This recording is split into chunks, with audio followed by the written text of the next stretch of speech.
After building the church in Boston for more than a decade, Robert Francis Gempel, along with his wife, Patsy, turned their attention to helping the poor and needy around the world. They moved to Philadelphia and founded Hope Worldwide. Hello. Pat and I want to take this opportunity to thank you, our volunteers around the globe. One of the many things that stood out to me about Bob Gempel was his sense of righteousness. Jesus taught that it is right to be merciful. It is right to be compassionate. I always had that feeling that whatever was right, he would absolutely do. Hope Worldwide is an international charity that changes lives through the compassion and commitment of dedicated staff and volunteers. Bob and Pat founded Hope Worldwide in 1991. Hope was originally based in Wayne, Pennsylvania. Under his leadership, Hope served more than 1 million people in over 60 nations. The scope of impact was truly global. None of us individually can take credit. Only God can take credit. I remember when Bob came to meet with me and asked me how I felt about working with Hope Worldwide to meet the needs of the poor. And I told him I really wasn't interested in that.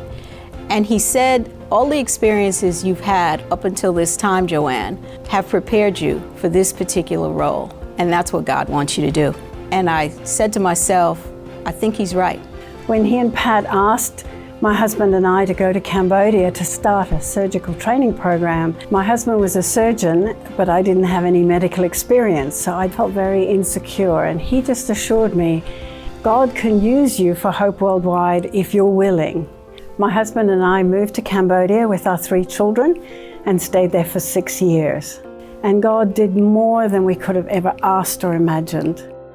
In 1991, the Hope for Children Adoption Agency was established. Over 400 children found hope and a home through that effort. In 1993, construction of the Village of Hope began in New Delhi, India. This project eliminated homelessness for the largest leper colony in the world. The Village of Hope gave families not only a home with electricity and running water, but also education, job training, small business loans, and free medical treatment.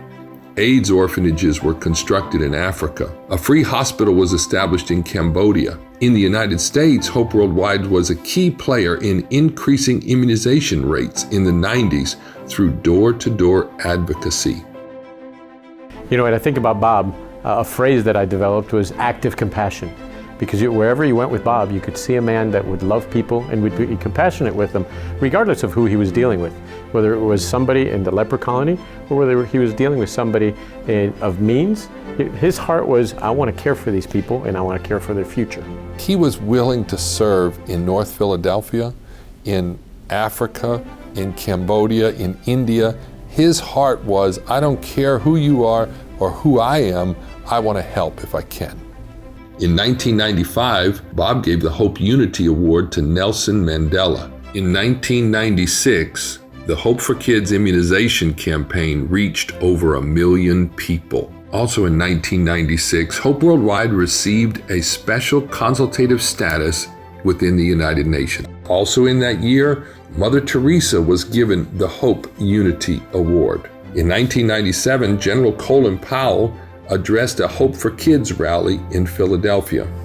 The summit begins today with Hope for Kids. You are helping youngsters get a healthy start in life. In 2001, after 9/11, Hope volunteers provided meals around the clock for rescue workers. In 2004, Hope served coastal fishing communities after a massive tsunami in the Indian Ocean. In 2005, thousands were mobilized in response to Hurricane Katrina, one of the most devastating hurricanes in U.S. history. In 2008, Bob stepped down as CEO of Hope Worldwide, but his mission to serve the needy continued. Because of his life of service, his vision for hope continues to touch people all over the world. He always encouraged me to do what needed to be done. About 2 weeks before God called him home, I said to him, I don't feel like doing such and such. And he looked at me and he smiled and he said, so when has that ever stopped you? My dad was such an inspiration to so many people. And as my granddaughter recently said, Papa taught us that no matter how big or how small you are, one person can change the world.